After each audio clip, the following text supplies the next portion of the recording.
Welcome, gentle listener, to another quiet exploration of the ancient world. As the day fades and a soft stillness settles around you, let us journey back to the land of the pharaohs, to a time when the gods walked among mortals and the sacred was woven into the very fabric of existence. Tonight, we will delve into the heart of ancient Egyptian civilization, their complex and captivating religion. Let the gentle murmur of the Nile be our guide as we explore a world filled with powerful deities, magnificent temples, and profound spiritual beliefs. So before we cross into the ancient world, take a moment to like this video, but only if you truly enjoy what I do here, and subscribe if you'd like to join me on more journeys through history. Leave a comment telling me where you're tuning in tonight and what time zone is keeping you company. There's something beautiful about how these voices from antiquity unite us across time and distance. As you settle into your comfortable space, close your eyes and imagine the vast, star-strewn sky over the Egyptian desert. For the ancient Egyptians, this was not an empty void, but the celestial realm of the gods, a place of eternal order and divine power. The sun that warmed their land by day and the moon that illuminated their nights were not mere celestial bodies, but the manifestations of powerful gods on their daily journey across the cosmos. Religion was not a separate part of life for the Egyptians, it was life itself. Every aspect of their existence, from the flooding of the Nile to the birth of a child, was understood through the lens of the divine. Our journey tonight will take us into the grand temples, where priests performed sacred rituals, through the vibrant festivals that celebrated the gods, and into the homes of ordinary Egyptians, where simple acts of piety connected them to the divine. We will meet the great gods and goddesses of the Egyptian pantheon: Ra, the sun god; Osiris, the lord of the underworld; Isis, the great mother goddess; and many more. We will explore their creation myths, their family dramas, and their profound influence on the lives of the people who worshipped them.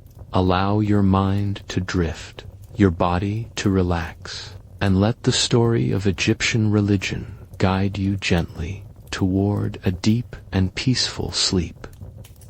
To understand the Egyptian worldview, we must begin where they did, at the dawn of creation.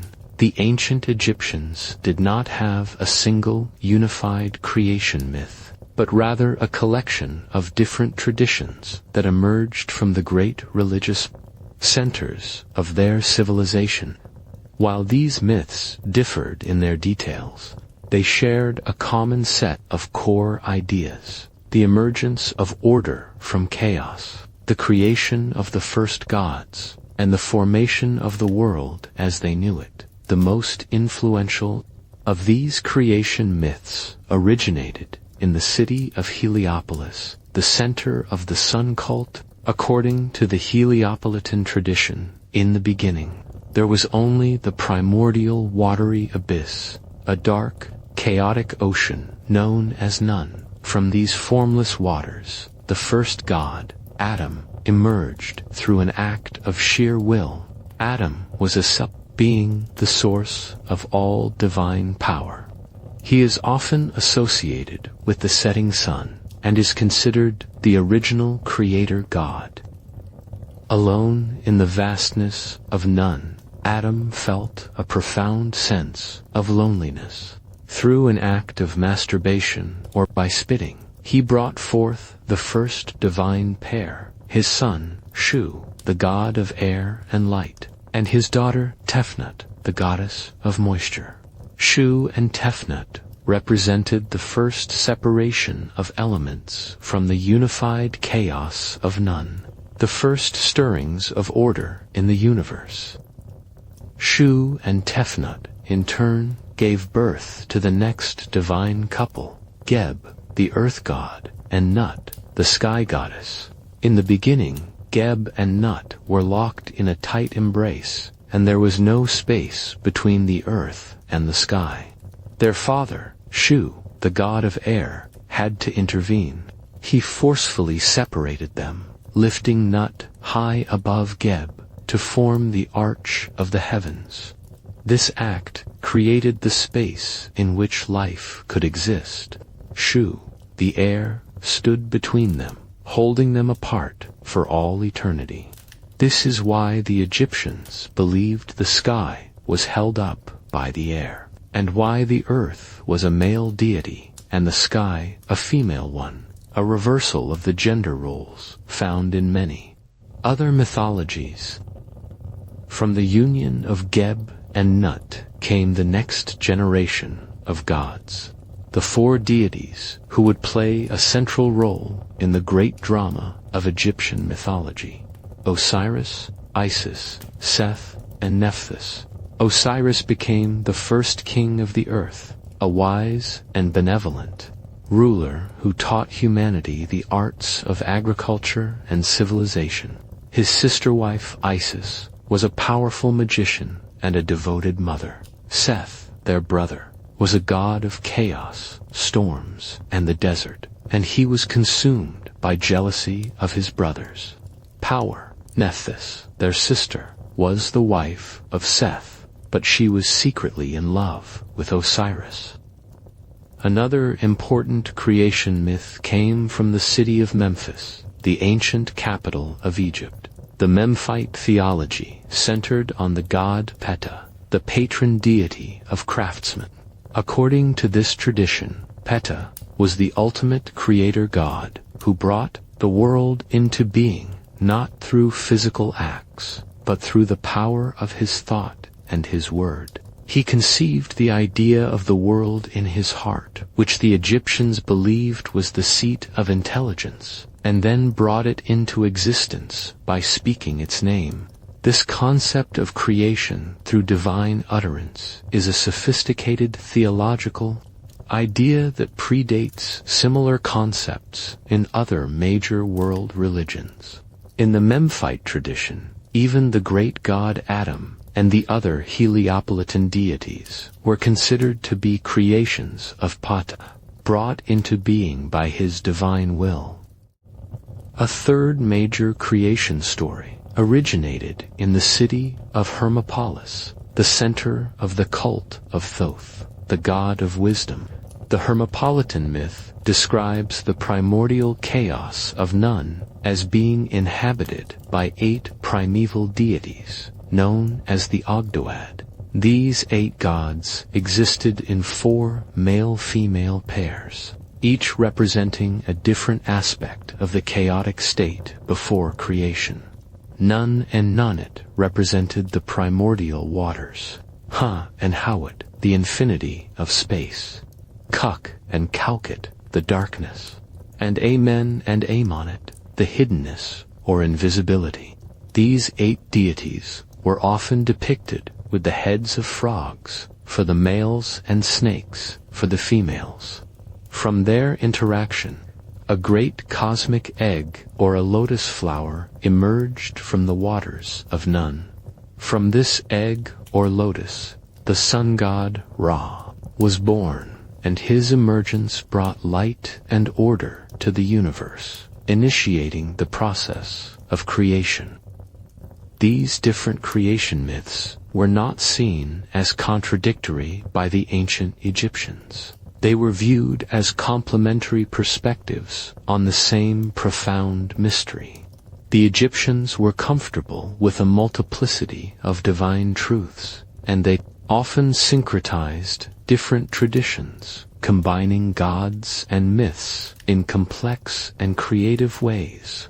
For example, the god Ammon from the Hermopolitan tradition was later merged with the sun god Ra from the Heliopolitan tradition to become Ammon-Ra, the supreme state god of the new kingdom. These creation stories provided the foundation for all of Egyptian religious thought. establishing the fundamental principles of divine order. Emerging from chaos, the divine origin of the world and its rulers, and the ongoing struggle between the forces of creation and destruction. In the Egyptian pantheon, one god was so terrifying that even other gods feared to speak his name. This was Apophis, serpent of chaos, the enemy of Ra, most often called simply the Unnamed One. Unlike other deities representing creation and order, Apophis embodied pure entropy, force, seeking to return all creation to primordial void. What made him dangerous wasn't his power, but his nature. He existed outside entirely, representing anti-creation, anti-order, anti-existence. Other gods feared him because he threatened their existence. If Apophis destroyed cosmic order, it wouldn't just end the world would never have existed. Time would unravel, causality collapse. Even gods erased as if never born. Speaking his name was dangerous, because names had power to speak. Apophis's name was to invite chaos into the ordered world, strengthening the very force seeking to destroy everything. The daily battle between Ra and Apophis was cosmic reality. Each night, Apophis attacked Ra's solar bark, seeking to devour the sun and plunge the world into eternal darkness. The sun's rising proved Ra's victory, but the battle would be fought again. What made this terrifying was its uncertainty. Unlike other myths with predetermined outcomes, this battle was genuinely uncertain. There was always possibility that one night Apophis might succeed. Every Egyptian supported Ra through daily rituals, temple ceremonies, and proper observance. Temple priests performed elaborate overthrowing of Apophis ceremonies, creating wax serpent images and destroying them while reciting binding spells. The Egyptian pantheon was a vast and complex assembly of gods and goddesses, each with their own unique personality, powers, and areas of influence. Over the long course of Egyptian history, the number of deities grew to include thousands of different gods, from great state deities worshipped throughout the land, to minor local gods known only in a single village. These gods were not distant, abstract beings, but were seen as active participants in the daily lives of the Egyptian people. At the head of the pantheon was the sun god, who was known by several different names and forms. As Ra, he was the creator god and the king of the gods, who sailed across the sky each day in his solar bark, bringing light and life to the world. As Khepri, he was the morning sun, depicted as a scarab beetle, a symbol of rebirth and regeneration. As Adam, he was the evening sun, the ancient creator god who returned to the watery chaos of none each night. The sun god was the most important deity in the Egyptian state religion, and the pharaoh was considered to be his son and earthly representative. Osiris was another of the most important and beloved gods in the pantheon. He was the god of the underworld, the judge of the dead, and the symbol of resurrection and eternal life. According to the great myth of Osiris, he was a wise and just king who was murdered by his jealous brother, Seth. Seth dismembered Osiris's body and scattered the pieces across Egypt. Osiris's devoted wife, Isis, searched tirelessly for the pieces of her husband's body. With her magical powers, she reassembled his body and, in the form of a kite, fanned the breath of life back into him, conceiving their son, Horus. Osiris was thus resurrected, But because he had died, he could no longer rule in the world of the living. He became the king of the underworld, where he offered the promise of eternal life to all who lived a righteous life. Isis was one of the most powerful and popular goddesses in the pantheon. She was the wife of Osiris and the mother of Horus, and she embodied the ideal of the devoted wife and mother. But she was also a powerful magician, a goddess of wisdom and healing, and a fierce protector of her family and her followers. Her cult spread throughout the Greco-Roman world, and she was worshipped as a universal mother goddess long after the fall of the Egyptian Empire. Horus, the son of Osiris and Isis, was a sky god, most often depicted as a falcon or a man with a falcon's head. He was the divine protector of the pharaohs, and the living king was considered to be his earthly incarnation. The story of Horus's conflict with his uncle Seth for the throne of Egypt was a central theme in Egyptian mythology.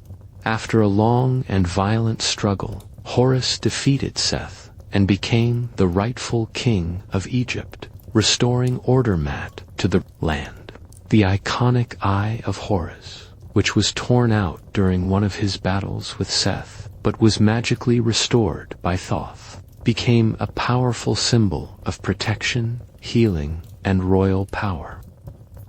He was the antagonist in the Osiris myth, the murderer of his brother and the rival of his nephew, Horus. Despite his negative aspects, Seth was not a purely evil deity. He was the god of the harsh desert lands that protected Egypt from foreign invaders, and he was a fierce warrior who stood at the prow of Ra's solar bark, defending it from the monstrous serpent Apep. Seth represented the necessary forces of chaos and disruption that were a part of the natural world and had to be controlled and balanced by the forces of order. Thoth was the god of wisdom, writing, magic, and the moon. He was often depicted as an ibis or a baboon. Thoth was the scribe of the gods, the inventor of hieroglyphic writing, and the master of all knowledge.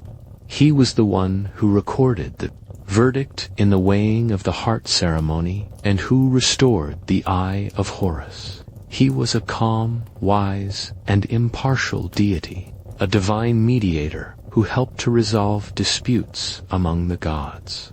Anubis was the jackal-headed god of mummification and the afterlife. He was the one who guided the souls of the dead to the underworld and who presided over the embalming process. He was a protector of tombs and a guide for the deceased on their perilous journey through the Duat in the weighing of the heart ceremony. It was Anubis who adjusted the scales and ensured that the judgment was fair. Hathor was a complex and multifaceted goddess of love, beauty, music, dance, and motherhood. She was often depicted as a cow or as a woman with cow's ears or horns. She was a joyful and benevolent goddess who brought happiness and pleasure to the world. But she also had a fierce, destructive side.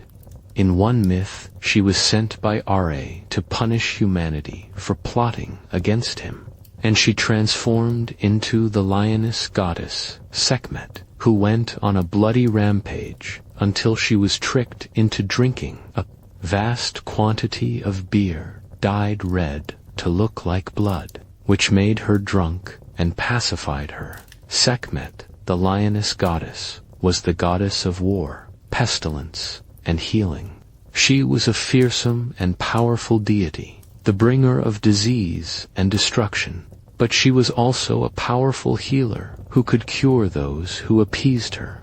Her priests were often skilled physicians who understood the connection between divine power and physical health. Ptah, the god of Memphis, was the patron of craftsmen, architects, and artists. He was a creator god who brought the world into being through his thought and word. He was usually depicted as a mummified man holding a scepter, a symbol of his creative power. Amen. Originally a minor god from Thebes, rose to prominence during the New Kingdom to become the king of the gods. He was merged with the sun god Ra to become Amun-Ra, the supreme state deity. He was a god of creation, fertility, and military victory, and his temple at Karnak became the largest and wealthiest religious center in the ancient world. These are just a few of the most important gods and goddesses in the vast Egyptian pantheon. Each deity had their own temples, their own priests, and their own festivals. The Egyptians did not see their gods as being in competition with one another, but as different facets of a single, complex, divine reality. They were comfortable worshipping many different gods at once, and they understood that the divine could manifest itself in countless different forms. The temples of ancient Egypt were not places of public congregational worship in the modern sense, but were considered to be the literal homes of the gods on earth. These magnificent structures of stone were not designed for the general public, but as sacred, secluded spaces where the gods could reside and where the priests could perform the daily rituals necessary to maintain the cosmic order met. The design of an Egyptian temple was a physical representation of the cosmos. The massive outer walls separated the sacred space of the temple from the chaotic world outside. The entrance was marked by a massive gateway called a pylon, which represented the two hills of the horizon between which the sun rose each day. Passing through the pylon, one would enter a large, open-air courtyard, which was the only part of the temple accessible to the general public during religious festivals. This courtyard represented the marshes that surrounded the primordial mound of creation. Beyond the courtyard, the temple became progressively darker, smaller, and more sacred. A series of pillared halls, known as hypostyle halls, led deeper into the temple complex. The columns in these halls were often carved to look like papyrus or lotus plants, evoking the primeval landscape of creation. The ceilings were painted dark blue and decorated with golden stars representing the night sky. The floor of the temple gradually sloped upwards as one moved deeper inside, symbolizing the rising of the primordial mound from the waters of Nun. At the very heart of the temple, in the deepest, darkest, and most sacred chamber, was the sanctuary. Here, in a small, sealed shrine, stood the cult statue of the god to whom the temple was dedicated. This statue was not merely a representation of the god, but was believed to be the physical vessel in which the gods, Ba, or spirit, could reside. The sanctuary was the most sacred place on earth, the point of intersection between the divine and mortal realms. The daily life of the temple revolved around the care and worship of the cult statue. In theory, it was the pharaoh's duty, as the high priest of every cult in Egypt, to perform these daily rituals. In practice, this duty was delegated to a hierarchy of priests who acted as the pharaoh's representatives. The daily temple ritual was a carefully choreographed ceremony that mirrored the daily routine of a great nobleman. Each morning, at dawn, the high priest would break the clay seal on the doors of the sanctuary and enter the sacred chamber. He would prostrate himself before the shrine and chant hymns of praise to the god. He would then open the doors of the shrine, revealing the cult statue. This moment was considered to be the dawning of the god, a daily reenactment of the creation of the world. The priest would then perform a series of purification rituals, cleansing the statue with water and incense. Next, the priest would remove the old clothing from the statue and dress it in fresh, clean garments. The god's clothing was made of the finest linen, often dyed in bright colors and decorated with gold thread. The statue would be adorned with jewelry, crowns, and other regalia appropriate to its divine status. This dressing of the god was a sacred act performed with the utmost reverence and care.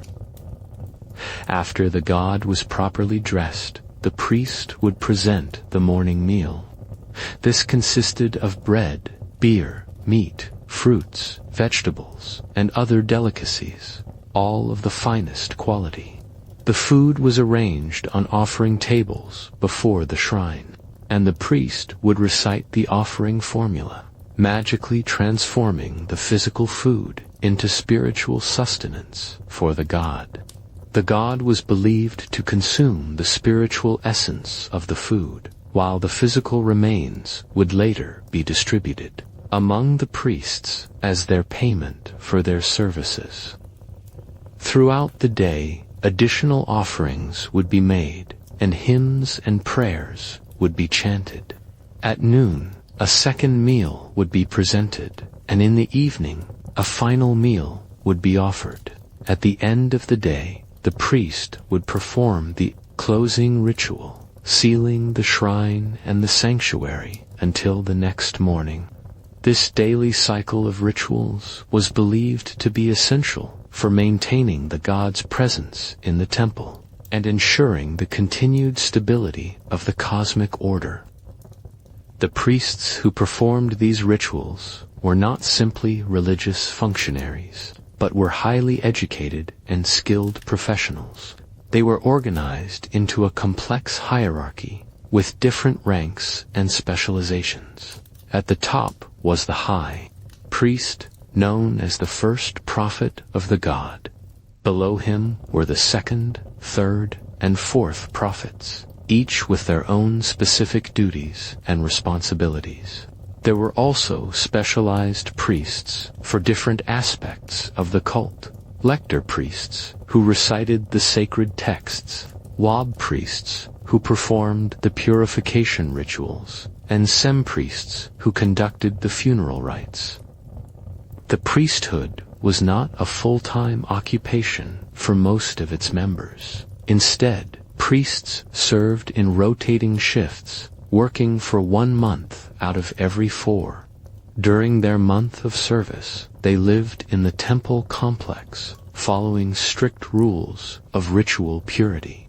They had to shave their entire bodies, including their heads and eyebrows, bathe multiple times a day in the sacred lake of the temple, wear only clean linen garments, and abstain from certain foods and activities. When not serving in the temple, they could return to their normal lives, working as scribes, administrators, or in other professions. The temple was not just a place of worship, but was also an economic powerhouse. The great temples owned vast estates, including farmland, workshops, and even entire towns. They employed thousands of people, from farmers and craftsmen to scribes and administrators. The temple workshops produced goods not only for the cult of the god, but also for trade and sale. The temple granaries stored surplus grain that could be distributed during times of famine. In many ways, the temple functioned as a combination of church, bank, factory, and social welfare system. The wealth of the temples was legendary. The Temple of Amun-Ra at Karnak, for example, owned over 400,000 head of cattle, 433 gardens and orchards, 691,334 acres of land, and employed over 81,000 people. This vast wealth was used not only to support the cult of the god, but also to fund public works projects, support the poor, and maintain the infrastructure of the kingdom.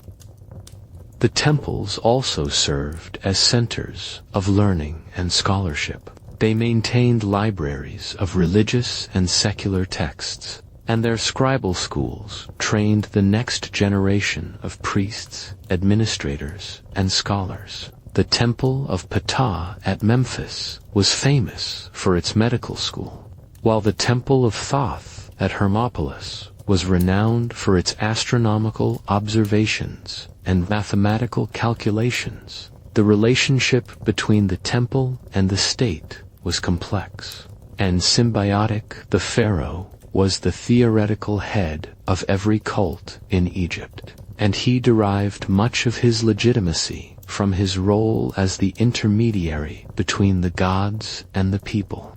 In return, the temples provided ideological support for the monarchy, proclaiming the divine nature of the pharaoh and his right to rule. The temples also provided practical support, using their wealth and resources to fund military campaigns, public works projects, and other state activities.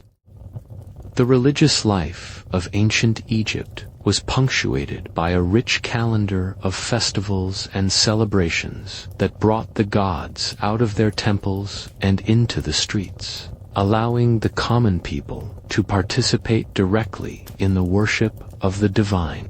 These festivals were not solemn, austere affairs, but were joyous celebrations filled with music, dancing, feasting, and elaborate processions.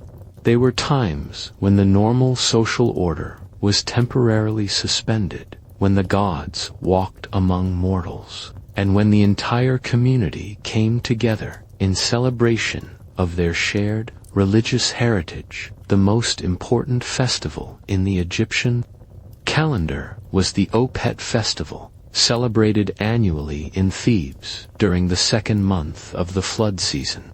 This festival honored the god Amun-Ra and celebrated his sacred marriage to his consort, Mut. The festival lasted for nearly a month and was the most elaborate and expensive celebration in the Egyptian religious calendar. The Opet festival began with the priests removing the sacred bark of Amun-Ra from his sanctuary in the great temple of Karnak. The bark was a magnificent boat-shaped shrine covered in gold and precious stones that served as the portable home of the god during processions. The bark was carried on the shoulders of the priests, hidden from view by linen curtains, as it made its way through the temple complex to the Nile at the river. The bark was placed on a real boat, decorated with flowers and banners. For the journey south to the Temple of Luxor, the entire population of Thebes would line the banks of the Nile to watch the procession. Musicians played drums, harps, and sistrums, while dancers performed in honor of the god. Incense burned in braziers, filling the air with sweet-smelling smoke. The people would cheer and sing hymns as the god passed by, and many would throw flowers into the water as offerings. At Luxor, the god would remain for several days, during which time elaborate rituals would be performed to celebrate his sacred marriage to Mut.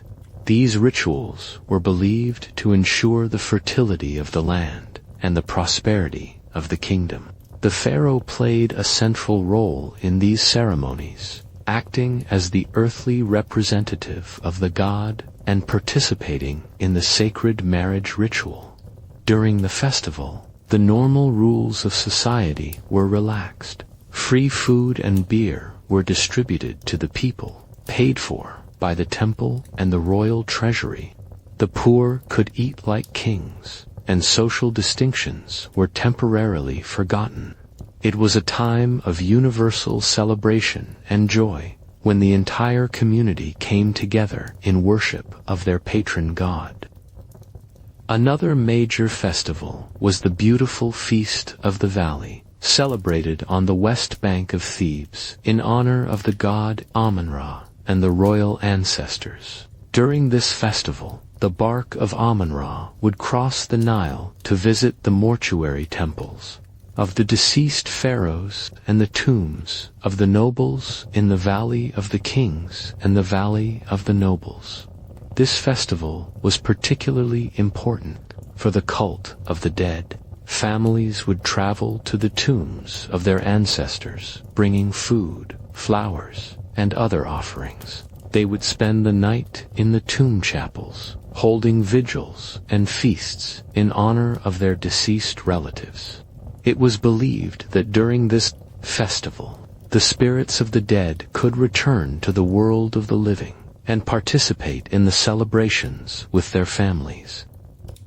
The festival of Koyak, celebrated during the 4th month of the flood season, was dedicated to the god Osiris and commemorated his death and resurrection. This was a more solemn festival, focused on themes of death, mourning, and rebirth. The centerpiece of the festival was the creation of an Osiris garden, a mummy-shaped figure made of mud and grain seeds. This figure would be watered and tended until the seeds sprouted, symbolizing the resurrection of Osiris and the promise of eternal life. The festival of Thoth, celebrated at the beginning of the Egyptian New Year, honored the god of wisdom and writing. This festival was particularly important for scribes and scholars, who would make offerings to Thoth and pray for his blessing on their work. New scribal equipment would be consecrated, and students would recite their lessons in honor of the god. The festival of Bastet, celebrated in the city of Bubastis, was one of the most popular and joyous festivals in Egypt. According to the Greek historian Herodotus, who witnessed the festival in the 5th century BCE, it attracted hundreds of thousands of pilgrims from all over Egypt. The festival was characterized by music, dancing, and the consumption of large quantities of wine. It was a time of uninhibited celebration, when normal social conventions were abandoned in favor of pure joy and revelry. Local festivals were equally important in the religious life of the Egyptian people. Every town and village had its own patron, deity, and each had its own annual festival. These local celebrations were often more intimate and personal than the great state festivals, allowing the people to develop a closer relationship with their local gods. The timing of festivals was carefully calculated by the temple astronomers, who observed the movements of the stars and the flooding of the Nile to determine the proper dates for each celebration. The Egyptian calendar was based on the annual flood cycle of the Nile, which was divided into 3 seasons: Akhet, the flood season; Pare, the growing season; and Shemu, the harvest season. Each season had its own associated festivals and religious observances. Festivals served multiple functions in Egyptian society. They were, of course, religious observances that honored the gods and ensured their continued favor. But they were also important social and economic events. They brought people together from different social classes and different regions, fostering a sense of national unity and shared identity. They provided opportunities for trade and commerce, as merchants would set up stalls to sell food, crafts, and religious items to the festival goers. They also served as a form of social welfare, as the free food and entertainment provided during festivals helped to support the poor and maintain social stability. The festivals also played an important role in the political life of Egypt. They provided opportunities for the pharaoh to display his wealth and power, and to demonstrate his close relationship with the gods. The elaborate processions and ceremonies reinforced the divine nature of the monarchy and helped to legitimize the pharaoh's rule. The festivals also allowed the people to see their king and to participate in the religious rituals that maintained the cosmic order. At the very heart of Egyptian religion and society stood the figure of the pharaoh, a being who was simultaneously human and divine, mortal and eternal, earthly ruler and cosmic force. The pharaoh was not merely a political leader who happened to have religious duties. He was the living embodiment of the gods on earth, the essential link between the divine and mortal realms, and the guarantor of the cosmic order that kept the universe functioning. The divine nature of the pharaoh was established from the moment of his conception. According to Egyptian royal ideology, the pharaoh was literally the son of the sun god Ra. The god would visit the queen in the form of her husband and conceive the future king.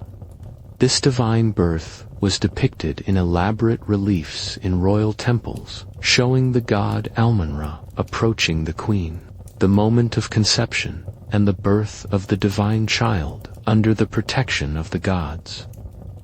Upon his coronation, the pharaoh underwent a transformation that elevated him from a mortal prince to a living god. The coronation ceremony was a complex ritual that lasted for several days and involved multiple stages of purification, investiture, and divine recognition. The new pharaoh would be crowned with the double crown of Upper and Lower Egypt, symbolizing his rule over the unified kingdom. He would receive the royal regalia, the crook and flail that symbolized his role as the shepherd of his people, the false beard that connected him to the gods, and the uraeus serpent on his forehead that would spit fire at his enemies. The pharaoh's divine nature was expressed through his 5 royal names, each of which connected him to different aspects of divinity. His Horus name identified him with the falcon god Horus, the divine protector of the monarchy. His 2 ladies' name placed him under the protection of the goddesses Nekhbet and Wajet, the patron deities of Upper and Lower Egypt. His golden Horus name associated him with the eternal, incorruptible nature of gold. His throne name, preceded by the title King of Upper and Lower Egypt, was the name by which he was known during his reign, and his birth name, preceded by the title Son of Ra, emphasized his divine parentage. As a living god, the pharaoh served as the high priest of every temple in Egypt. In theory, every religious ritual performed in the kingdom was carried out by the pharaoh himself. In practice, of course, this was impossible, so the pharaoh delegated his priestly duties to a vast hierarchy of priests who acted as his representatives. But the fiction was maintained that it was the pharaoh himself who performed the daily offerings to the gods, who conducted the great festivals, and who maintained the cosmic order through his religious activities. The pharaoh's role as a divine being extended beyond the religious sphere into every aspect of government and society. His word was not merely law, it was divine command. His decisions were not political choices, but expressions of divine will. His very presence was believed to bring prosperity and order to the land. The annual flooding of the Nile, which was essential for Egypt's agricultural prosperity, was attributed to the pharaoh's divine power and his successful performance of the religious rituals that maintained cosmic harmony. The pharaoh was also responsible for building and maintaining the temples of the gods. This was not just a pious duty, but a cosmic necessity. The temples were the homes of the gods on earth, and their proper construction and maintenance were essential for keeping the gods happy and ensuring their continued protection of Egypt.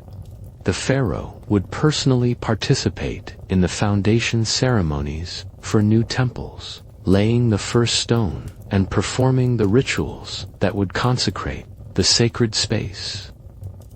The relationship between the pharaoh and the gods was reciprocal. While the pharaoh served the gods through his religious duties, the gods in return supported and protected the pharaoh and his kingdom. This divine support was manifested in military victories, economic prosperity, and the general well-being of the people. When things went wrong, when the Nile failed to flood, when enemies invaded, when plague struck, the landit was often interpreted as a sign that the pharaoh had failed in his religious duties and had lost the favor of the gods. The pharaoh's divine status was also expressed through the elaborate royal mortuary cult. When a pharaoh died, he did not simply pass away like an ordinary mortal. He underwent a transformation that elevated him to full godhood. His mummified body was placed in a tomb that was designed as a palace for his eternal residence. His mortuary temple served as the center of his cult, where priests would perform daily rituals to sustain his divine essence, and where the people could come to worship him as a god. The deification of the pharaoh after death was not just a matter of religious belief, but had practical political implications. The cult of the dead pharaoh served to legitimize the rule of his successor, who was seen as the heir to the divine power of his predecessor. The continuity of the royal cult ensured the continuity of the monarchy itself, creating an unbroken chain of divine rule that stretched back to the gods themselves. Some pharaohs were deified even during their lifetimes. Amenhotep III, for example, was worshipped as a god in his own temples during the later years of his reign. Ramesses II built temples to himself throughout his empire and was worshipped as a living god by his subjects. This practice of living deification reached its peak during the Ptolemaic period, when the Greek rulers of Egypt adopted and expanded upon the traditional Egyptian concept of divine kingship. The divine nature of the pharaoh was not just a matter of religious theory, but was expressed in every aspect of royal life. The pharaoh lived in a palace that was designed as an earthly reflection of the divine realm. He was surrounded by elaborate court rituals that emphasized his sacred nature. Even his daily activities, eating, bathing, dressing, were conducted according to religious protocols that maintained his ritual purity and divine status. The pharaoh's role as a divine being also extended to his function as a judge and lawgiver. Egyptian law was not seen as a human creation, but as an expression of Mat, the divine principle of truth and justice. The pharaoh, as the earthly representative of the gods, was responsible for upholding Mat and ensuring that justice prevailed in his kingdom. His legal decisions were not merely practical judgments, but were expressions of divine will. The concept of divine kingship was so central to Egyptian civilization that it survived for over 3,000 years, from the earliest dynasties to the end of the Ptolemaic period. Even when Egypt was conquered by foreign powers, the Persians, the Greeks, the Romans, the conquerors often adopted the traditional Egyptian concept of divine kingship, recognizing that it was essential for maintaining their legitimacy in the eyes of the Egyptian people. In ancient Egypt, the boundaries between religion, magic, and medicine were fluid and interconnected. The Egyptians did not see these as separate disciplines, but as different aspects of a single, unified approach to understanding and manipulating the forces that governed health, illness, and healing. Magic was not superstition, but was considered a legitimate and powerful tool for dealing with the challenges of life, while medicine was understood to work through both natural and supernatural means. The Egyptian understanding of illness was fundamentally religious. Disease was often attributed to the action of malevolent spirits, the anger of the gods, or the violation of religious taboos. A person might become ill because they had offended a deity, because they had been cursed by an enemy, or because they had been possessed by a demon. This supernatural understanding of illness meant that effective treatment required not just physical remedies, but also spiritual intervention. Egyptian medical practitioners were often priests as well as doctors. The goddess Sekhmet, the lioness deity who was both the bringer of disease and the patron of healing, had a special priesthood of physician priests who combined medical knowledge with religious authority.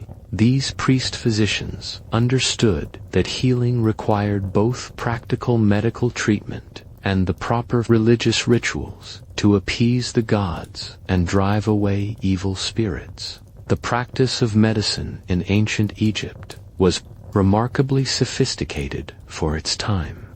Egyptian physicians had a detailed understanding of human anatomy, gained through their extensive experience with mummification. They could perform complex surgical procedures, set broken bones, and treat a wide variety of ailments. The Edwin Smith Papyrus, a medical text dating to around 1600 BCE, describes surgical procedures with a level of detail and scientific observation that would not be out of place in a modern medical textbook.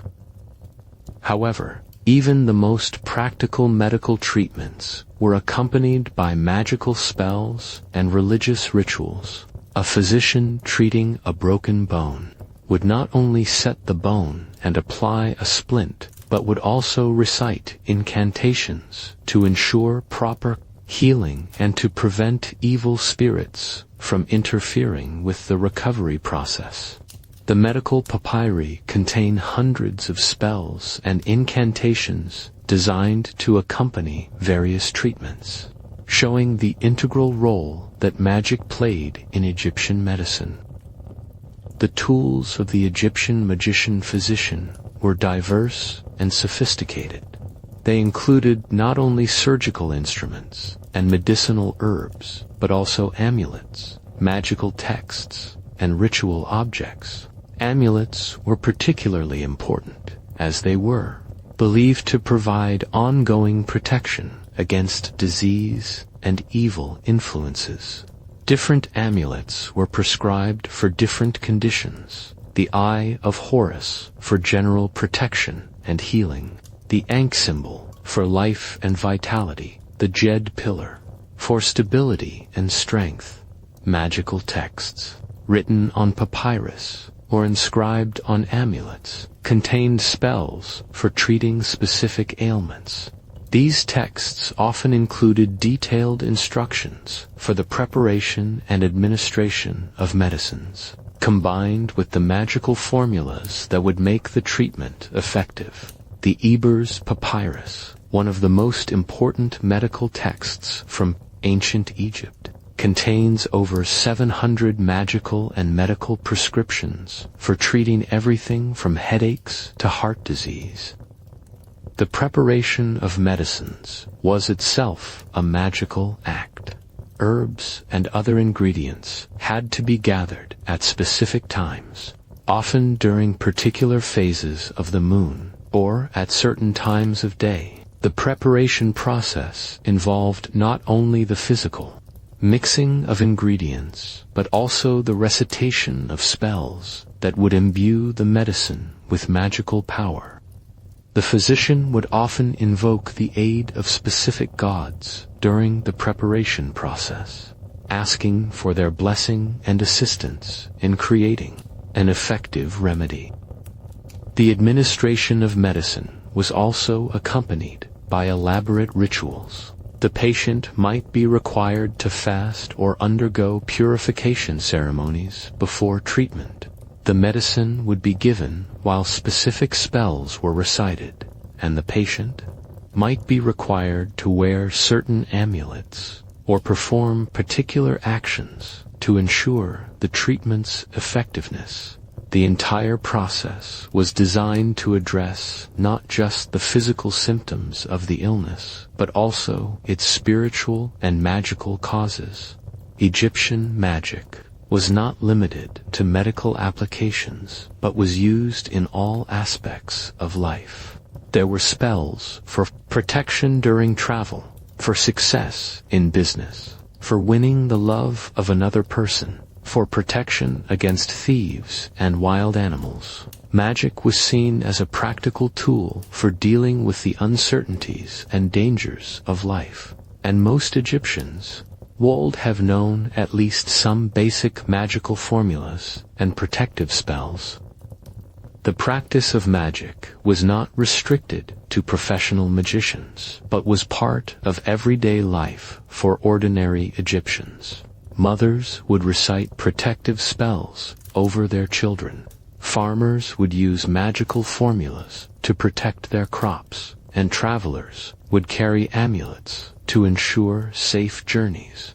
The home was filled with magical objects and symbols designed to protect the family from harm and to bring good fortune.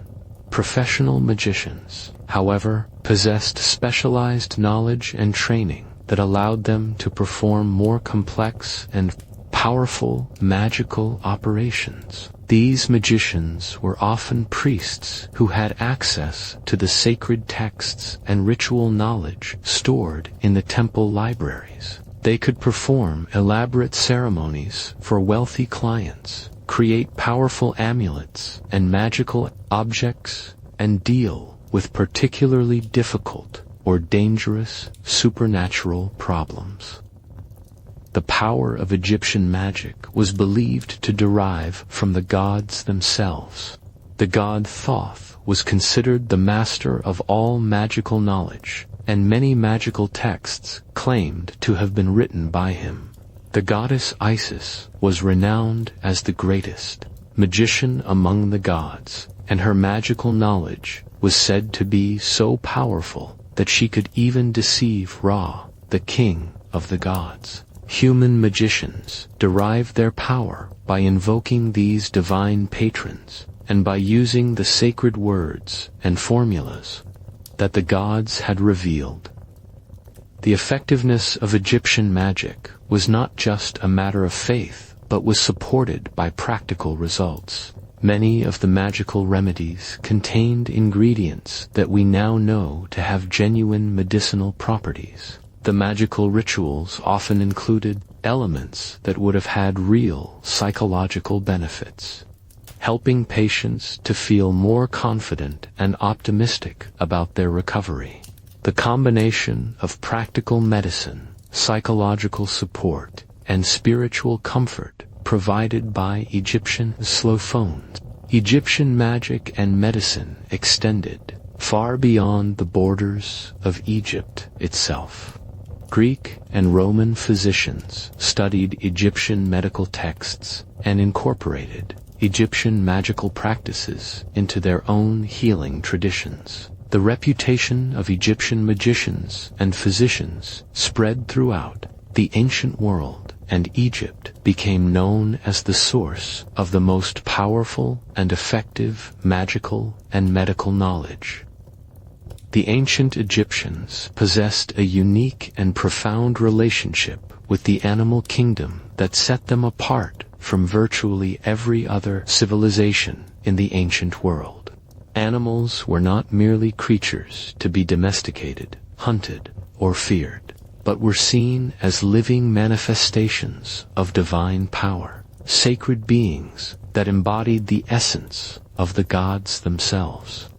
This reverence for animal life permeated every aspect of Egyptian religion and society, from the great sacred animals maintained in temples to the beloved household pets that were mummified and buried with their owners.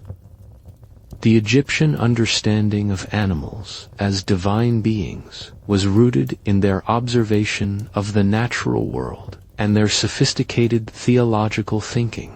They noticed that animals possessed qualities and abilities that humans lacked: the keen eyesight of the falcon, the strength of the bull, the protective instincts of the lioness, the wisdom of the ibis. These qualities were seen as manifestations of divine power, and the animals that possessed them were understood to be the earthly forms through which the gods chose to reveal themselves.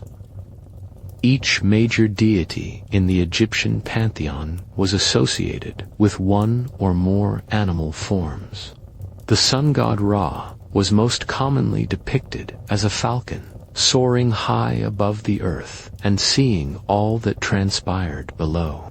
Thoth, the god of wisdom and writing, appeared as an ibis, a bird known for its intelligence and its association with the flooding of the Nile. Anubis, the god of mummification and the afterlife, took the form of a jackal, an animal that was often seen in cemeteries and was therefore associated with death and the protection of the dead.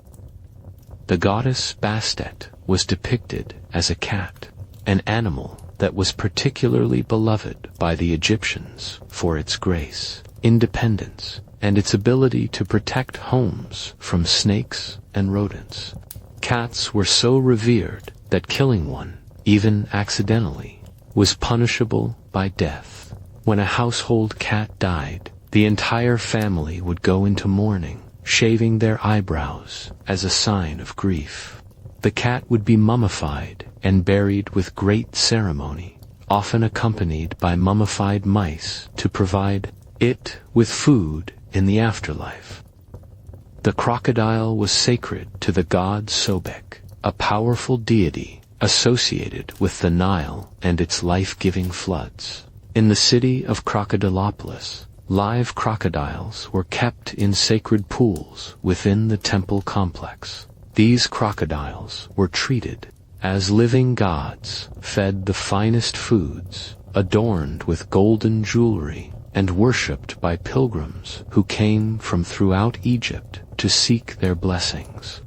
When these sacred crocodiles died, they were mummified with the same care given to human beings, and buried in elaborate tombs. The Apis bull was perhaps the most famous of all the sacred animals of Egypt. This bull, which lived in the temple of Ptah at Memphis, was believed to be the living incarnation of the god Ptah himself. The Apis bull was selected according to very specific criteria. It had to be black with a white triangle on its forehead, a white patch on its back in the shape of an eagle, double hairs on its tail, and a scarab-shaped mark under its tongue. Only one bull at a time could serve as the Apis, and when it died, a nationwide search would begin for its successor. The life of the Apis bull was one of luxury and reverence. It lived in a magnificent palace within the temple complex, tended by a staff of priests and servants. It was fed the finest foods, given the best medical care, and worshipped by thousands of pilgrims who came to seek its blessings. The bull's every movement was interpreted as an oracle, and its behavior was carefully observed for signs of divine will. When an Apis bull died, the entire nation went into mourning. The bull was mummified using the same elaborate techniques used for pharaohs, and its funeral was a grand state occasion that could last for months. The mummified bull was then buried. In a massive stone sarcophagus in the underground galleries of the Serapeum, a vast catacomb complex near Memphis, the burial of an Apis bull was so expensive that it could bankrupt the royal treasury. But it was considered essential for maintaining the favor of the gods. The worship of sacred animals was not limited to these famous examples, but extended to virtually every species known to the Egyptians. Ibises were sacred to Thoth and were mummified by the millions. Hawks and falcons were sacred to Horus and were carefully preserved after death. Fish were sacred to various deities and were often mummified and buried in special cemeteries. Even insects like scarab beetles were considered sacred and were incorporated into jewelry and amulets. The practice of animal mummification reached extraordinary proportions during the late period of Egyptian history. Entire industries developed around the breeding, care, and mummification of sacred animals. Pilgrims would come to temple complexes to purchase animals that would be sacrificed and mummified on their behalf, ensuring their prayers would reach the gods. The scale of this practice was enormous. Archaeologists have discovered catacombs containing millions of mummified animals, from tiny shrews to massive crocodiles. The reverence for animals extended beyond the sacred species to include household pets and working animals. Dogs, which were valued for their loyalty and their role as guardians, were often mummified and buried with their owners. Horses, which were introduced to Egypt during the New Kingdom, were sometimes given elaborate burials befitting their status as noble steeds. Even cattle and other farm animals were sometimes mummified, particularly if they had served their owners with distinction. The Egyptian understanding of animals as divine beings had profound implications for their treatment of the natural world. While they certainly hunted and used animals for food and labor, they did so within a framework of respect and reverence that acknowledged the sacred nature of animal life. Hunting was often portrayed in tomb paintings, not as a simple pursuit of game, but as a symbolic battle against the forces of chaos, with the hunter taking on the role of a god defending order against disorder. The influence of Egyptian animal worship spread throughout the ancient world and continued long after the fall of the pharaonic civilization. The Greeks and Romans were fascinated by Egyptian animal cults and often incorporated them into their own religious practices. The worship of the Apis bull, in particular, spread throughout the Mediterranean world, and temples dedicated to Serapis, a Hellenized version of the Apis bull, were established in cities from Alexandria to Rome. The Egyptian reverence for animals also influenced early Christian thought, particularly in the development of monasticism. The Christian monks who retreated to the Egyptian desert often wrote about their encounters with wild animals, describing them in terms that echoed the ancient Egyptian understanding of animals as spiritual beings. The tradition of animal saints and the Christian emphasis on the spiritual significance of all creation can be traced back, in part, to the ancient Egyptian understanding of the divine nature of animal life.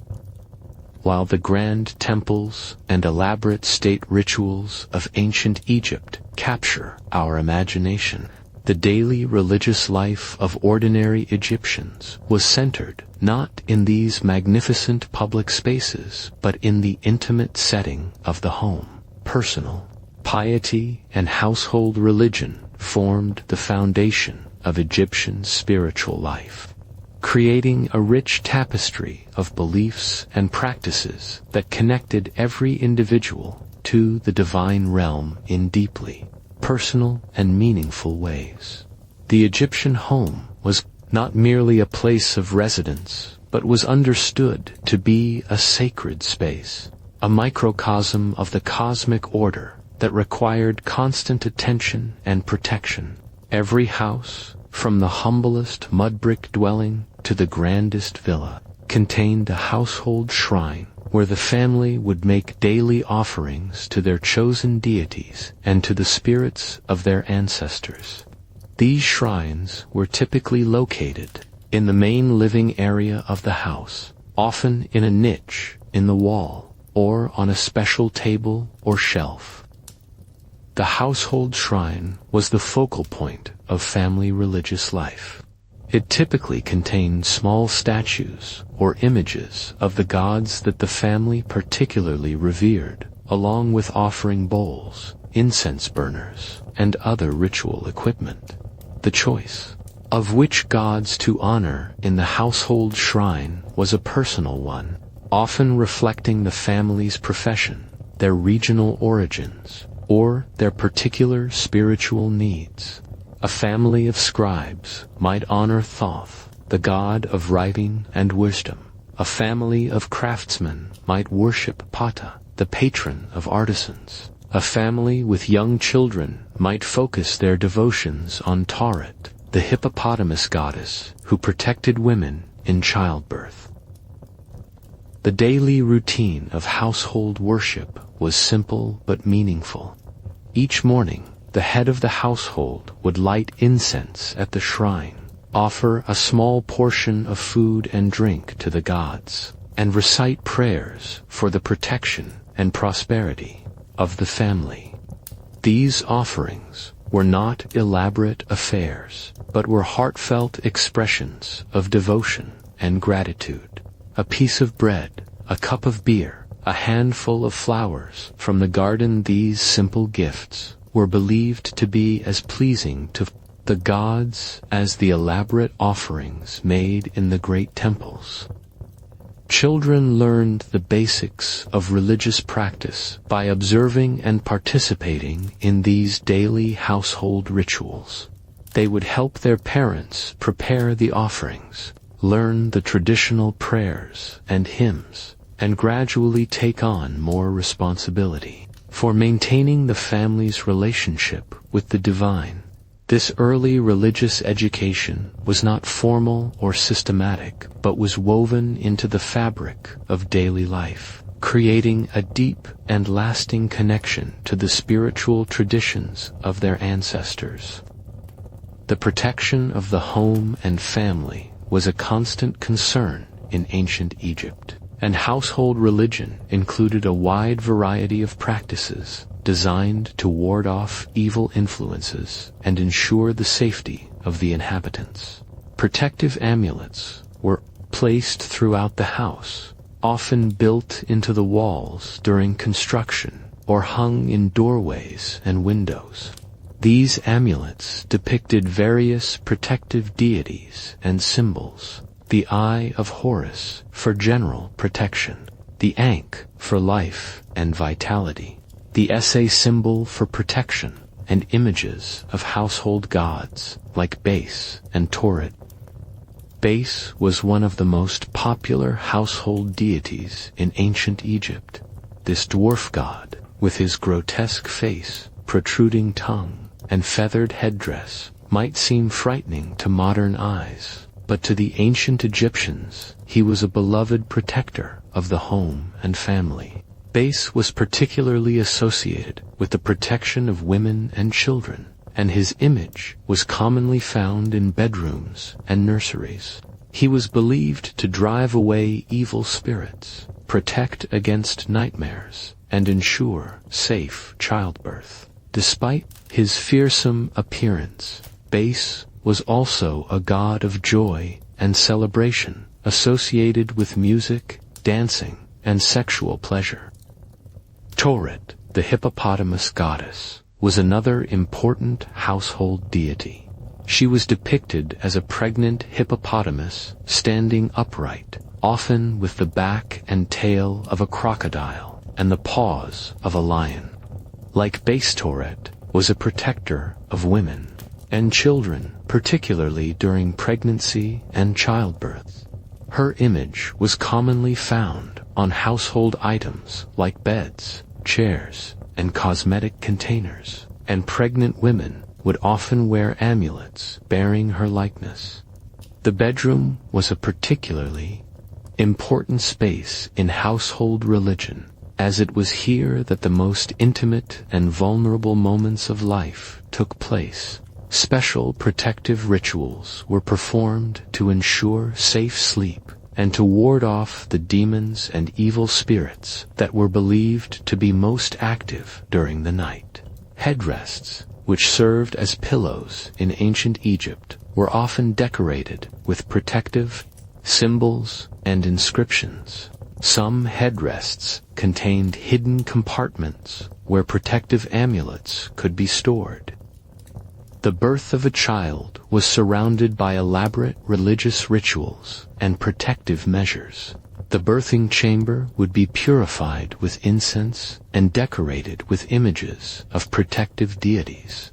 Midwives would recite magical spells during labor to ensure a safe delivery, and the newborn child would be immediately protected with amulets and blessings. The first few weeks of a child's life were considered particularly dangerous, and the family would maintain constant vigilance against evil influences that might harm the vulnerable infant. Personal names in ancient Egypt often reflected religious beliefs and served as a form of protection. Many names incorporated the names of gods. Amenhotep Amen is satisfied. Ramesses Ra has fashioned him. Isis Nofret, Isis is beautiful. These theophoric names were believed to place the bearer under the special protection of the named deity and to ensure divine favor throughout their life. Dreams played an important role in personal religious experience. The Egyptians believed that dreams were a means of communication between the human and divine realms, and they developed sophisticated methods for interpreting and responding to dream messages. Dream books, which provided interpretations for various dream symbols and scenarios, were popular texts that allowed ordinary people to understand the divine messages they received during sleep. Personal prayer was an important aspect of household religion. Unlike the formal, ritualized prayers recited in temples, personal prayers were intimate conversations with the divine, expressing individual hopes, fears, and gratitude. These prayers were often written on astraca, pottery shards, or papyrus, and left at temples or shrines, but they could also be recited privately in the home. The language of personal prayer was often simple and direct, reflecting the genuine emotions and concerns of ordinary people. The veneration of ancestors was another crucial aspect of household religion. The spirits of deceased family members were believed to remain active and influential in the lives of their descendants, and maintaining a good relationship with these ancestral spirits was essential for family prosperity and protection. Families would make regular offerings to their ancestors, often at small shrines located near the family tomb or in a special area of the house. These offerings typically consisted of food, drink, and flowers, along with prayers asking for the ancestors' continued protection and guidance. In these letters, the living would, or even complain about difficulties they were experiencing, maintained with their deceased loved ones. Ancient Egyptians discovered belief wasn't personal opinion but technologia, systematic method for altering realities. Structure. They understood consciousness and reality aren't separate but intimately connected. The key insight was consensus reality. The world we experience is created by collective. When enough people believe something strongly and act consistently, it becomes real in every meaningful sense. Egyptian religious practices were coordinated across entire civilization. Every ritual, prayer, festival was part of vast effort to maintain the reality Egyptians had collectively created. Their gods and cosmic order existed as long as they continued, believing and acting as if they were real. Egyptian priests were reality engineers, using consciousness, symbolism, and group psychology to create and maintain reality, supporting their civilization. Temple rituals were precision instruments for focusing collective consciousness toward specific outcomes. This created self-reinforcing feedback loops. Because everyone believed the pharaoh was divine, they treated him as divine, reinforcing his belief in his divinity, making him act divinely, confirming expectations, strengthening collective belief. The system's power becomes apparent when considering what happened as it broke down. As foreign influences competed with traditional religion, the consensus reality sustaining Egyptian civilization weakened. When people stopped believing in Mat stopped being practically real. The ancient Egyptians believed that the gods were not distant, silent beings, but were actively involved in the world and eager to communicate with their human worshippers. This divine communication took many forms, from the grand oracular pronouncements delivered through temple statues to the subtle signs and omens that could be read in everyday events. The practice of consulting oracles and interpreting divine messages was an integral part of Egyptian religious life, providing guidance for everything from personal decisions to matters of state policy. The most formal and prestigious form of divine communication was the temple oracle, where the god would speak through their cult statue during special ceremonies. These oracular sessions were elaborate affairs that drew crowds of worshippers, seeking divine guidance. The process typically began with the priests carrying the god's sacred bark, the portable shrine containing the cult statue, out of the temple sanctuary and into the courtyard or even into the streets of the city. The god's response to questions was communicated through the movement of the bark. If the bark moved forward when a question was asked, it indicated a positive response from the god. If it moved backward or remained stationary, the answer was negative. The movement of the bark was controlled by the priests who carried it, but the Egyptians believed that the god was directing the priests' actions, using them as instruments of divine will. The questions posed to oracles covered a wide range of topics. People might ask about the best time to undertake a journey, whether a particular business venture would be successful, whom they should marry, or how to cure an illness. Even matters of state policy could be decided through oracular consultation. With pharaohs seeking divine approval for military campaigns or major construction projects, the Oracle of Ammon at the Temple of Karnak was one of the most famous and influential in all of Egypt during the New Kingdom. This oracle played a crucial role in political affairs, legitimizing the rule of pharaohs and even determining the succession to the throne. And this divine selection was considered more important than hereditary claims or political maneuvering. One of the most dramatic examples of oracular influence on Egyptian politics occurred during the reign of Hatshepsut, one of the few women to rule Egypt as pharaoh. Hatshepsut claimed that the god Amun had chosen her to rule through an oracular pronouncement, and she used this divine mandate to legitimize her unprecedented assumption of royal power.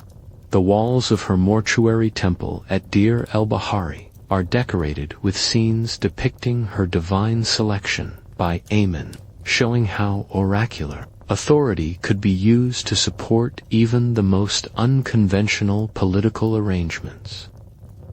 Not all oracles were associated with major temples and state gods. Local shrines and minor deities also provided oracular services to their communities. These local oracles were often more accessible to ordinary people and dealt with the everyday concerns of village life. A farmer might consult a local oracle about when to plant his crops. A merchant might seek guidance about a trading expedition, or a mother might ask for advice about her sick child. The interpretation of dreams was another important form of divine communication. The Egyptians believed that the gods often spoke to humans through dreams, sending messages, warnings, and guidance during sleep. Professional dream interpreters, often priests trained in the symbolic language of dreams, could help people understand the divine messages they had received.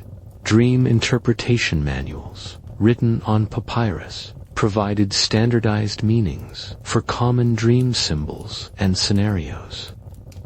Some dreams were considered so significant that they influenced major historical events.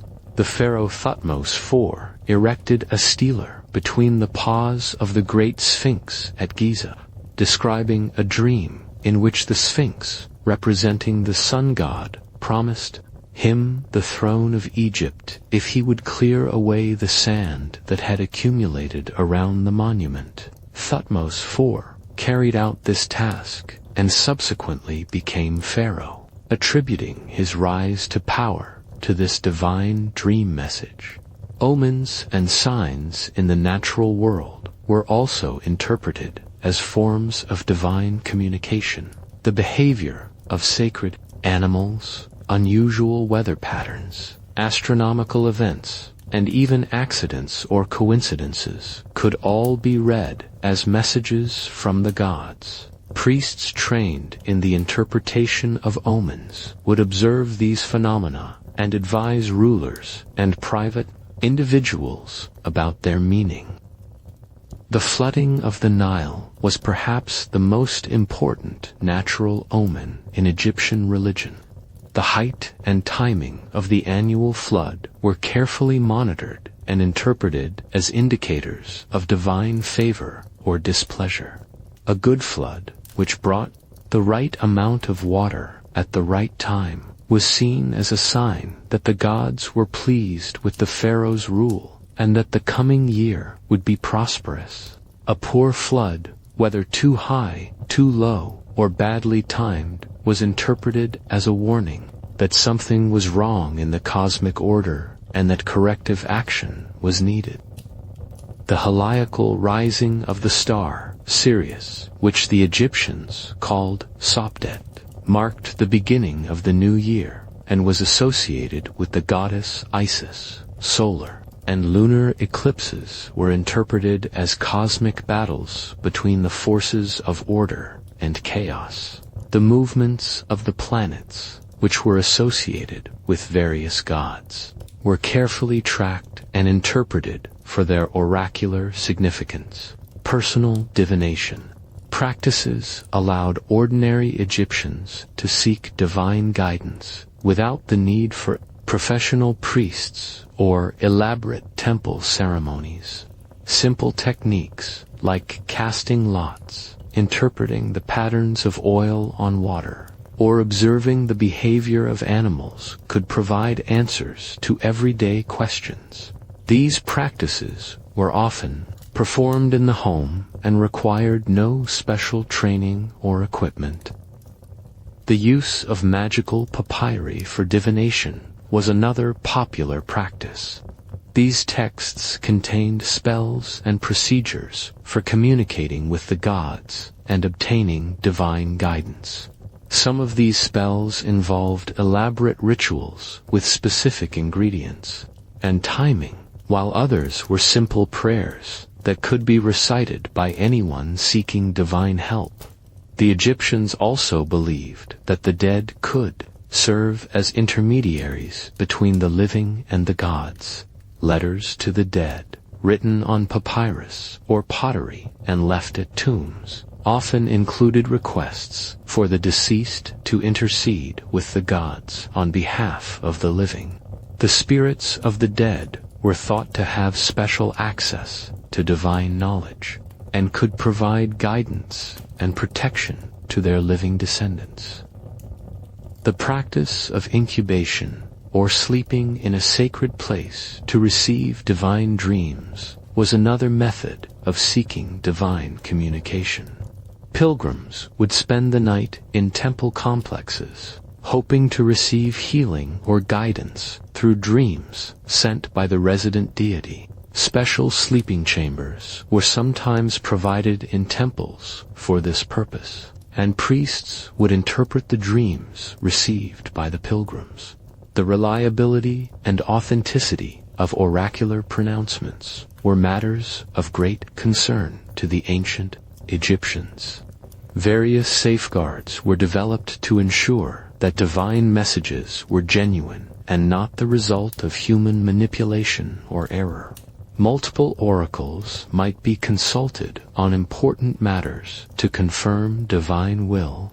The consistency of oracular pronouncements over time was carefully monitored, and the fulfillment of oracular predictions was tracked to verify the reliability of particular oracles and interpreters. As our journey through the religious world of ancient Egypt draws toward its peaceful conclusion, we arrive at the most profound and enduring aspect of Egyptian spiritual thought, their understanding of the eternal cycle that governs all existence. For the Egyptians, life and death were not opposing forces, but complementary aspects of a single, endless process of renewal and regeneration that connected every individual to the cosmic order that sustained the universe. The concept of cyclical time was fundamental to Egyptian religious thinking. Unlike the linear conception of time that dominates modern Western thought, the Egyptians understood time as circular, with events repeating in endless cycles of death and rebirth, destruction, and renewal. This cyclical understanding was reflected in their observation of the natural world. The daily cycle of the sun's journey across the sky and through the underworld, the annual cycle of the Nile's flood and recession, the seasonal cycles of planting and harvest, and the longer cycles of stellar movements and royal dynasties. The daily journey of the sun god Ra was the most important of these cycles, serving as the template for understanding all other forms of renewal and regeneration. Each morning, Ra was born from the sky goddess Nut, sailed across the heavens in his solar bark, and died each evening as he entered the underworld.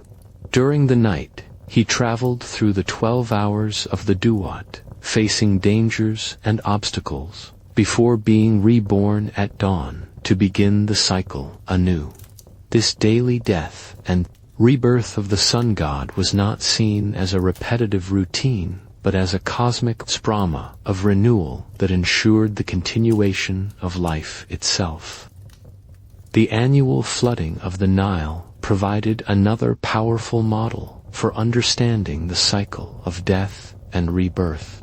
Each year, the river would rise and flood the land, covering the fields with life-giving water and fertile silt. When the waters receded, the land would be renewed and ready for planting. This annual cycle of inundation and renewal was associated with the myth of Osiris, whose death and resurrection mirrored the death and rebirth of the land itself. The story of Osiris was the central myth of Egyptian religion, providing the theological framework for understanding death, resurrection, and eternal life. Osiris, the wise and benevolent king, was murdered by his jealous brother, Seth, who dismembered his body and scattered the pieces across Egypt. Isis, the devoted wife and powerful magician, searched for the pieces of her husband's body and, through her magical skills, reassembled him and restored him to life. However, because Osiris had died, he could no longer rule in the world of the living and became instead the king of the underworld, offering the promise of resurrection and eternal life to all who followed his example. This myth provided the pattern for understanding human death and the possibility of resurrection. Just as Osiris had died and been reborn, so too could every human being hope to overcome death and achieve eternal life. The elaborate funerary practices of the Egyptians' mummification, tomb construction, and the provision of grave goods were all designed to facilitate this process of death and rebirth, ensuring that the deceased could follow in the footsteps of Osiris and achieve resurrection in the afterlife. The concept of Mat, the divine principle of truth, justice, and cosmic order, was central to this understanding of the eternal cycle. Mat was not just a moral principle, but was understood to be the fundamental force that kept the universe functioning. It was Mat that ensured the sun would rise each day, that the Nile would flood each year, and that the cosmic order would be maintained against the forces of chaos and destruction. The pharaoh played a crucial role in maintaining Mat and ensuring the continuation of the cosmic cycles. Through his religious duties, his just rule, and his proper performance of the rituals that connected earth to heaven, the pharaoh helped to sustain the divine order that kept the universe functioning. When a pharaoh died, there was a temporary disruption in this cosmic order, but the coronation of his successor restored the balance and ensured the continuation of the eternal cycles. The Egyptian understanding of the afterlife was intimately connected to this cyclical view of existence. Death was not an ending, but a transformation, a passage from one state of being to another. The deceased, if they had lived a righteous life and successfully navigated the trials of the underworld, would be reborn as an Akh, a glorified spirit that could participate in the eternal cycles of cosmic renewal. The field of reeds, the Egyptian paradise, was not conceived as a static, unchanging realm, but as a place where the blessed dead could participate in the eternal cycles of creation and renewal. They could join Ra on his daily journey across the sky, help to maintain the cosmic order, and experience the joy of eternal rebirth and regeneration. The festivals and rituals of Egyptian religion were designed to connect the human community to these cosmic cycles and to ensure their continuation. The great festivals that marked the turning points of the year, the New Year's celebration, the festivals of the flood season, the harvest celebrations, were not just social gatherings, but were sacred ceremonies that helped to maintain the cosmic order and ensure the renewal of life. The mystery religions that developed in the later periods of Egyptian history, particularly the cult of Isis and Osiris, emphasized the personal experience of death and rebirth that was available to all initiates. These mystery cults promised their followers, that they could experience the same death and resurrection that Osiris had undergone, achieving a form of spiritual rebirth that would guarantee their eternal salvation. The influence of Egyptian cyclical thinking extended far beyond the borders of Egypt itself. The Greek mystery religions, particularly the Eleusinian mysteries, were heavily influenced by Egyptian concepts of death and rebirth. Early Christian theology, particularly the understanding of Christ's death and resurrection, shows clear parallels to the Osiris myth. The concept of the eternal return, which would later influence philosophers like Nietzsche, has its roots in the ancient Egyptian understanding of cyclical time. The Egyptian vision of the eternal cycle provided a framework for understanding not just individual death and rebirth, but the renewal and regeneration of entire civilizations.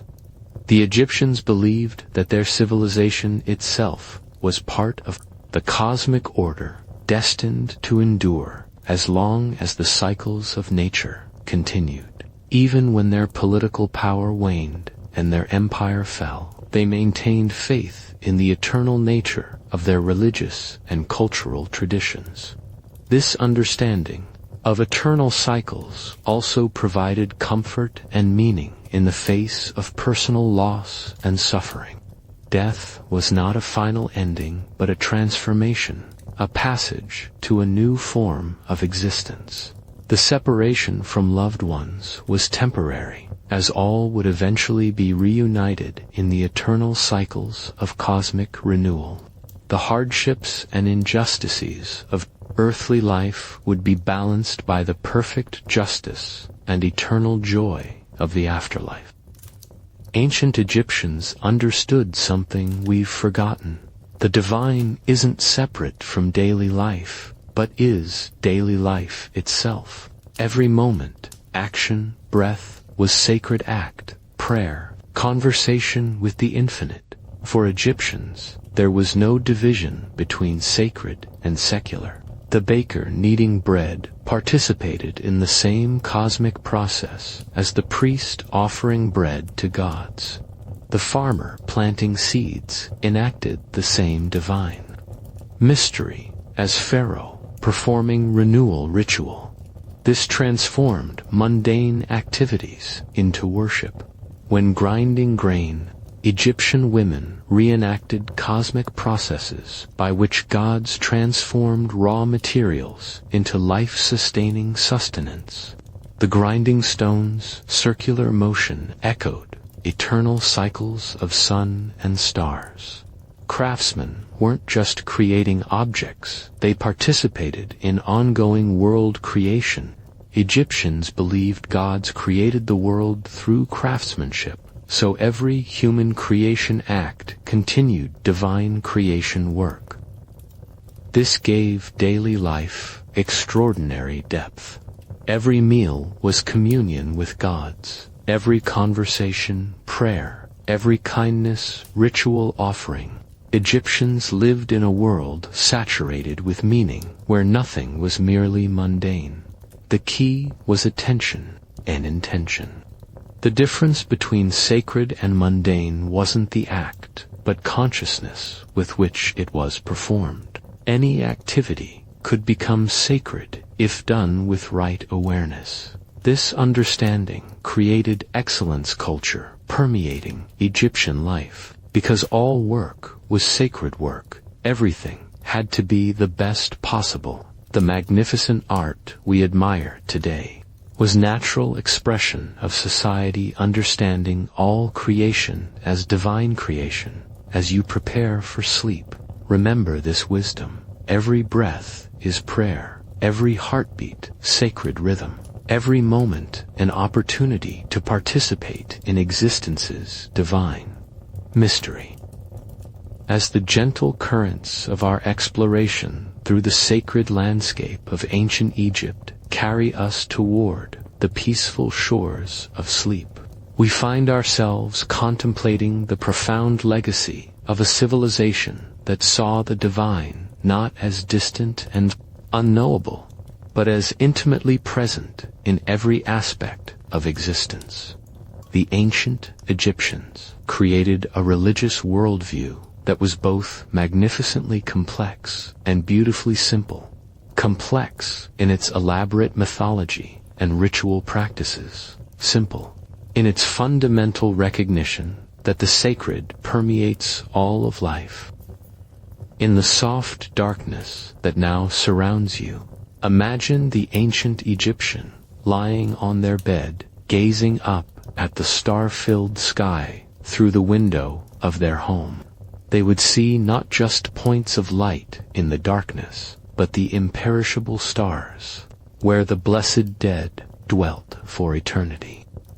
They would feel not alone in the vast cosmos, but surrounded by the presence of gods and ancestors who watched over them with love and protection.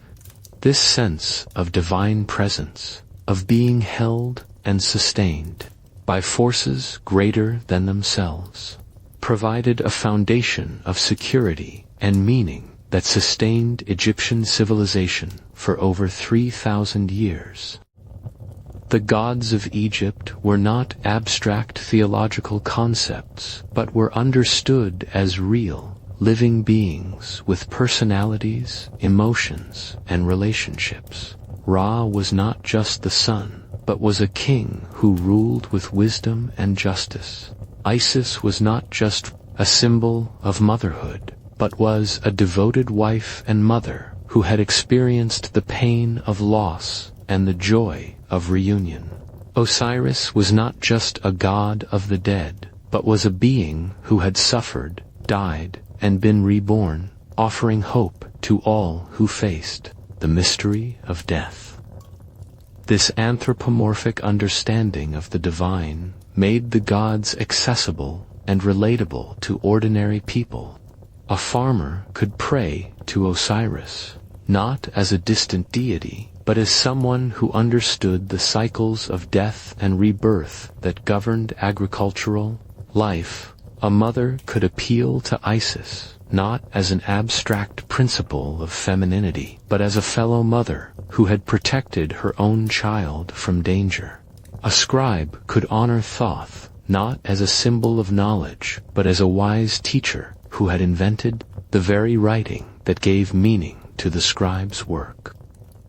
The Egyptian emphasis on Mat, truth, justice, and cosmic order provided a moral framework that was both demanding and compassionate. The requirement to live in accordance with Mat was not a burden imposed by a harsh deity, but was understood as the natural way of being that brought harmony to both individual life and the cosmos as a whole. The promise that those who lived justly would be rewarded in the afterlife was balanced by the understanding that justice itself was its own reward, bringing peace and fulfillment to those who practiced it.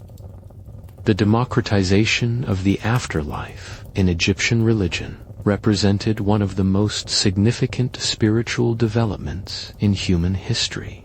The evolution from a system where only pharaohs could hope for eternal life to one where every person, regardless of social status, could aspire to resurrection and divine transformation, reflected a growing understanding of the inherent dignity and worth of every human being. This insight would later influence other religious traditions and remains a cornerstone of modern concepts of human rights and equality. The Egyptian understanding of the relationship between the physical and spiritual worlds was remarkably sophisticated. They recognized that humans were complex beings with multiple spiritual components, that the body and soul were intimately connected, and that proper care for the physical form was essential for spiritual well-being. Their practice of mummification, while it may seem strange to modern sensibilities, reflected a profound respect for the human body as a sacred vessel of the soul. The Egyptian reverence for animals and their inclusion in religious life demonstrated a level of ecological awareness and compassion that was far ahead of its time. Their understanding that all living beings possessed a spark of divinity and deserved respectful treatment reflected a holistic worldview that saw the entire natural world as sacred and interconnected. The role of magic in Egyptian religion was not superstition, but represented a sophisticated understanding of the power of intention, ritual, and symbolic action to effect change in both the physical and spiritual realms. Egyptian magic was based on the principle that the universe was fundamentally responsive to human will when that will was properly aligned with divine purpose and cosmic order. The Egyptian emphasis on memory and commemoration as forms of immortality speaks to a fundamental human need that transcends cultural boundaries. Their understanding that to be remembered is to continue to exist in a meaningful way has influenced human culture from ancient times to the present day. Every monument we build, every story we tell, every act of love we perform carries within it an echo of the ancient Egyptian quest for eternal remembrance. As you drift now into the deepest stages of sleep, let the wisdom of ancient Egypt settle gently in your consciousness. Their understanding that life is sacred, that death is not an ending but a transformation, that justice and truth are the foundations of a meaningful existence, and that love transcends even the grave, offers guidance and comfort that is as relevant today as it was 4,000 years ago. The gods of Egypt may no longer be worshipped in their ancient temples, but the spiritual insights they embodied continue to illuminate the human journey, the quest for meaning, the search for connection with the divine, the hope for life beyond death, and the desire to live in harmony with cosmic order are universal human aspirations that the ancient Egyptians explored with unparalleled depth and creativity.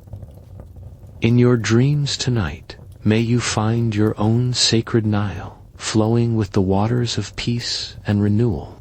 May you discover your own field of reeds, where all that is good and beautiful in life continues forever.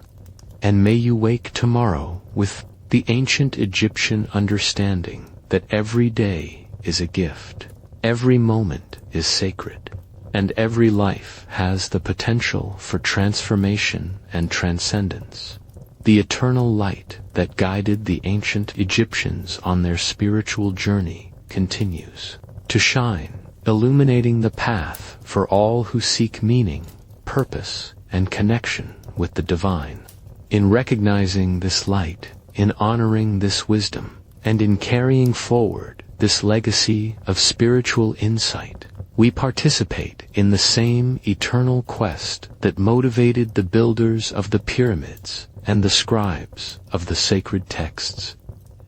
Sleep well, knowing that you are part of an ancient and ongoing human story, a story of spiritual seeking and divine discovery that began in the mists of prehistory and continues in every heart that yearns for connection with the sacred. The gods of Egypt understood this yearning, honored this quest, and provided a framework for understanding the divine that continues to inspire and guide us on our own journey toward the eternal light.